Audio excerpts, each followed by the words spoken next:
Hey everyone, I wanted to make a quick video to talk about the two rerun 5-star characters that we got in the second half of 3.4, that being Hu Tao and Yelan. So I think we're just going to go through, do the trial runs, and I'll quickly kind of just go through what their basic kind of kit is.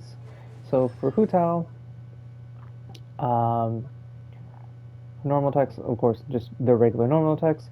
How they get changed though is with her elemental skill. Basically, with it, she converts her HP into attack, and then her normal attacks, charge attacks, plunging attacks, they all do pyro damage now. In addition to this, you'll see a little mark that, obviously, as we do the trial run, you'll see where it's like a little flower mark where it additionally does like some additional pyro damage. It's not much. You can see the kind of scaling off of that. But in order to do this, she also sacrifices a bit of her HP, and yes, 30% of her HP every time, and which leads into her elemental burst. Essentially, it's just a big AoE pyro damage burst. Um, and with it, though, she can heal a percentage of her max HP up to 5 times. So on this, you can see the basic skill damage. But she also has a condition where when she's considered low HP, she gets more damage based off that, and she also gets higher health regeneration from using the skill. So her first Ascension talent is essentially whenever she enters her state caused by her E, where she gains the Pyro Fusion, she'll give everyone else in the party 12% crit rate, which I think is a pretty decent stat, especially if you're using her with like people like Xingqiu, Yelan, sub DPS like that. Pretty useful, so you can build them more for damage and less about crit. Her second passive is also really good, so essentially when she's 50% health or lower, she gains additional pyro damage. But in general, I think Hu Tao is a really good pyro main DPS character. But let's see, what do they have running on Hu Tao? They give her her Staff of Homa, and they also gave her a four-piece Crimson Witch set. And she's at 57, 181. Decent enough. So let's actually try. They actually don't give us any characters to go with her. They just, she's fine.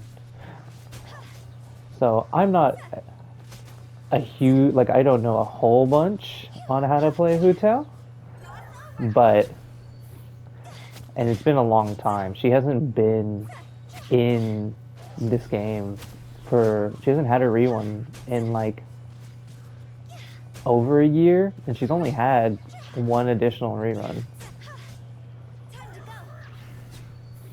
But obviously, I'm not playing her most optimally. I don't know how to do that.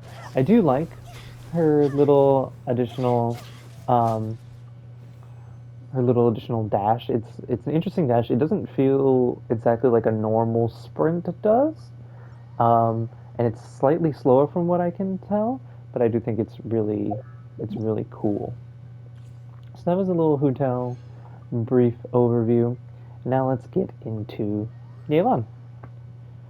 And personally, I kind of want Yelan. I obviously don't have the wishes for it, but I kind of do want Yelan. So let's go over what Yelan does. So normal attacks, normal, or basically normal. The only interesting kind of thing that Yelan gets different is her charge attack is slightly different. There's this little mode she enters in, and I believe her bracelet that's on her arm glows when you have this. It gives you a breakthrough barb, which is basically a charged attack that scales off her max HP instead of the attack stat like her other fully charged aim shot does. That's the only thing that's really different about her kind of normal talent.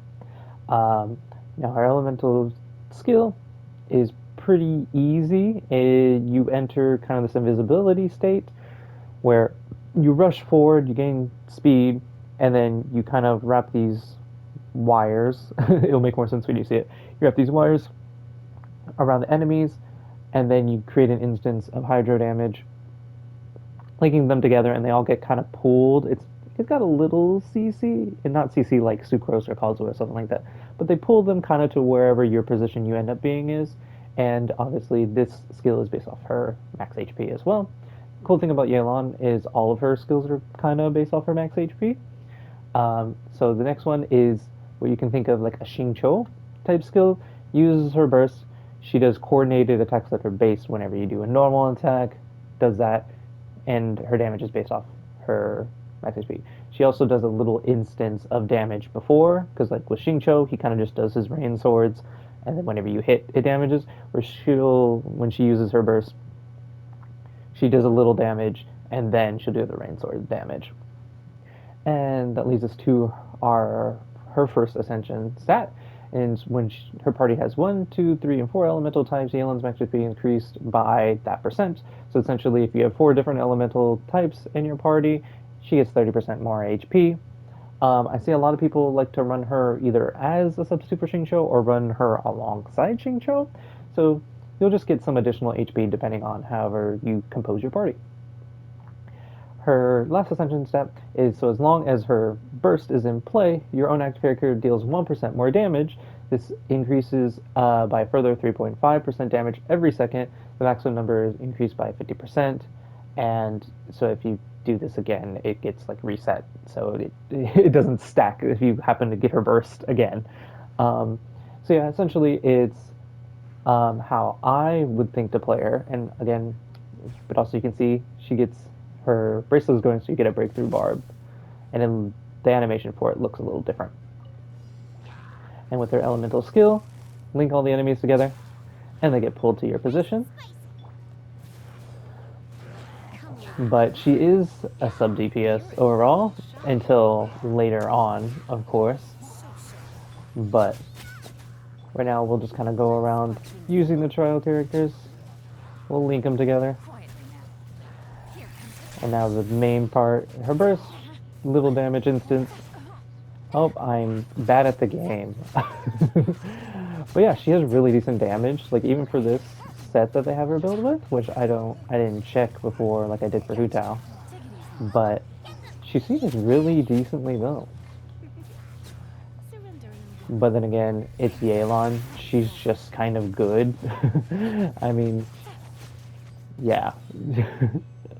Plus her animations, I think her animations, despite the fact that you won't really be using her normal attacks very often, I think Yelan's animations look really cool. So overall, I think both of these characters are really decent. They're really decent options if you want a really, really good, maybe even the best 5-star Pyro DPS character. Go ahead and get Hu Tao, especially because for some reason they don't seem to rerun her as often as a lot of characters. So you get her once a year, so if you really want her, get her now. She's definitely a good choice. Yelan's also an incredibly good choice. If you already have plenty of DPS that you want, or you're not super into Pyro DPS, I'd say go for Yelan. She's like Xingqiu, and she can work incredibly well in tandem with him. Really good for Hyperbloom comps and everything like that. So go ahead and get him, especially because Xingqiu is also on both of their banners, and Xingqiu works amazingly with both Yelan and Hu Tao. More Hu Tao, I'd say, because obviously vape damage.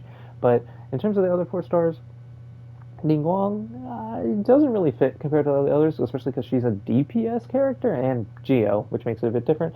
Beidou can work a lot with either, but you'd mainly be running Hu Tao as the vape kind of damage dealer, and Yelan to either enable vape with just herself or Xingqiu, or some Hyperbloom type stuff.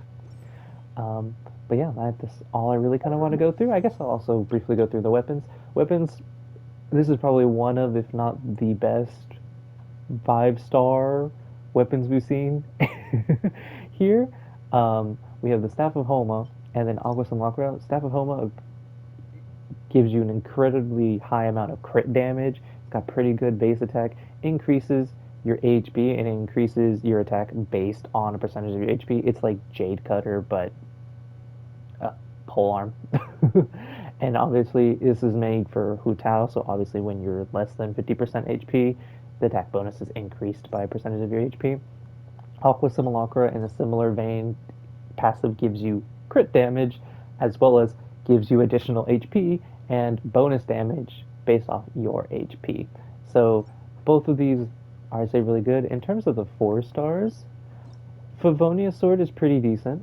I'd say it's one of the better 4-star. I mean, Lithic Blade for Claymore, I guess they put this on there because Beidou, but it's okay. If you run a lot of Lebo characters, then yes, definitely. Like if you're running Beidou, Xingqiu, and Hu Tao together, it definitely gets better. Dragon's Bane is a pretty good option. gives the EM. It is definitely a good, I'd say, free to play option for Hu Tao, especially because with Hu Tao teams, with Yelan team, if you're using Hu Tao with Yelan or Hu Tao with Xingqiu, you're going to be applying Pyro and Hydro all the time, so definitely a good option to have on there. Bonus Codex is, it's okay, especially it's only okay because generally a lot of like Catalyst users can already use either their elemental skill multiple times or have such short cooldowns on their elemental skills that you don't really need the passive bonus. But if you are finding that you're a catalyst loser and you need energy, like maybe your Yai like just really really needs energy, that's good. And Rust is I feel a really good free to play option for like any main DPS bow. Like for Yoimiya, I personally like running Rust with Yoimiya just because she gets the passive and she needs the attack and it's got high base attack as well. All good. But yeah, that's kind of all I want to go over today. So I hope you all enjoyed.